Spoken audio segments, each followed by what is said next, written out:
All right, of the 6 principles, to me the one that resonates the most is joy. I think it's the foundation or the umbrella over all the other principles and over the sport at the service of humanity movement. What's missing today in our world so much it clearly is joy, and joy for all.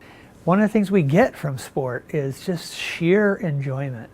It can be the enjoyment of watching a team that we really care about. Even more, it's the enjoyment of being able to move and work in a team and work really hard together to try to win a game, and that's joy. I became a coach because of this moment when I witnessed somebody do something they didn't think was possible, and I had some very small part to do with that, and that's why I continue to coach, to just see more of those moments where somebody believes and realizes there's so much more that they can do that they ever thought was possible, and I think joy describes all of that.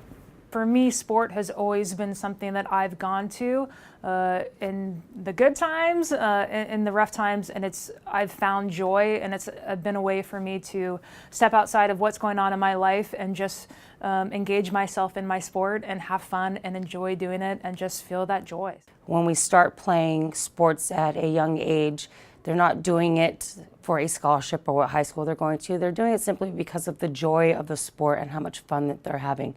And for some reason, at one point, maybe it's a bad coach or a bad experience, that joy then goes away. So understanding what is the joy and making sure it's just not always about the winning. And the parents' aspect, watching you brings me joy.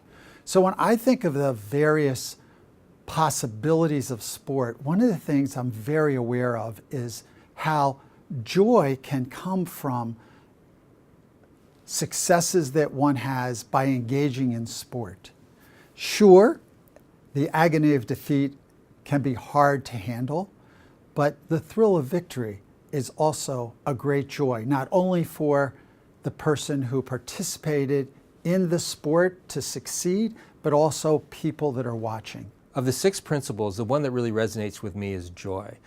The Special Olympics was all about overcoming adversity with courage, determination, and joy. And what a great lesson that was to all of us that experienced that. The opportunity to look at challenges, look at barriers, barriers that we all have in life, and know that we could overcome those and do it with joy. Joy equals fun, and from fun all things flow. Sport should at its heart be about fun. Play is a right, a human right that all should enjoy. And at its very fundamental being, sport is about fun, and so joy represents fun for me. Joy is what sports should be all about. That's often lost in our culture, where sports are competitive and commercialized, and sometimes a bit on the corrupt side. But the fact is that sports at the end of the day are about enjoyment. And my hope is that that principle can be carried forward in the work that all of us at sports, whatever level we're in, are doing.